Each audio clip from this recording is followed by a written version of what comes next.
বিশ্ব মুসলিম এক হও, লড়াই করো স্লোগানে উত্তাল বাংলাদেশ। মার্কিন প্রেসিডেন্ট ডোনাল্ড ট্রাম্প এবং ইসরায়েলের প্রধানমন্ত্রী বেনিয়ামিন নেতানিয়াহুকে এলোপাতাড়ি জুতাপিটা করেছে মানুষ। চরম ক্ষোভে ফুঁসছে মুসলিম বিশ্ব।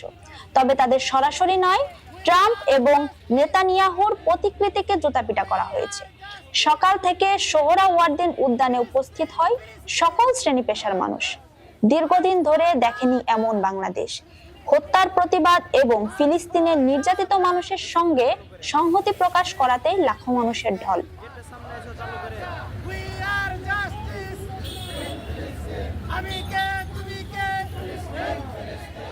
ঢাকার সোহরাওয়ার্দী উদ্যানে শনিবার বিকাল ৩টা থেকে মাগরিব পর্যন্ত অনুষ্ঠিত হয় এ সমাবেশ। এই সমাবেশের মূল অনুষ্ঠান বিকালে হলেও সকাল থেকে সোহরাওয়ার্দী উদ্যানের প্রতিটি মানুষের ঢল নামে।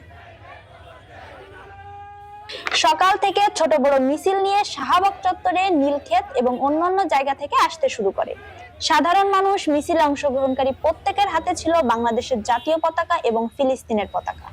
পবিত্র কুরআন তেলাওয়াতের মাধ্যমে সোহরাওয়ার্দী উদ্যানে তাদের কর্মসূচির সূচনা হয়। এরপর বক্তব্য দেন আস-সুন্নাহ ফাউন্ডেশনের চেয়ারম্যান শায়খ আহমেদ উল্লাহ এবং Islamic scholar doctor Mizanur Rahman Azhari, Mufti Rezaul করিম।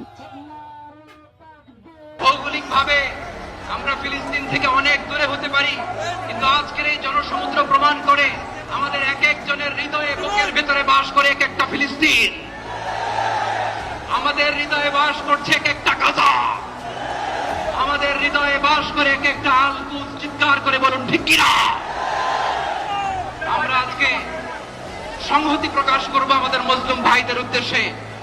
এক আওয়াজে আমাদের কণ্ঠকে উচ্চকিত করে অতিথি থেকে শুরু করে অডিয়েন্সের সবাই আল্লাহু আকবার করে দিয়ে সোহরাওয়ার্দী উদ্যানের এই ময়দানকে আমরা কাঁপাতে রাজি আছি না নাই? নারায়ে তাকবীর, নারায়ে তাকবীর।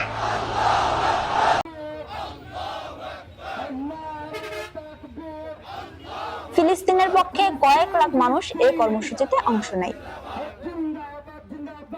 রোজানা রহমান, সমাহার নিউজ ডেস্ক, যশোর। জিন্দাবাদ জিন্দাবাদ, ফিলিস্তিন ফিলিস্তিন।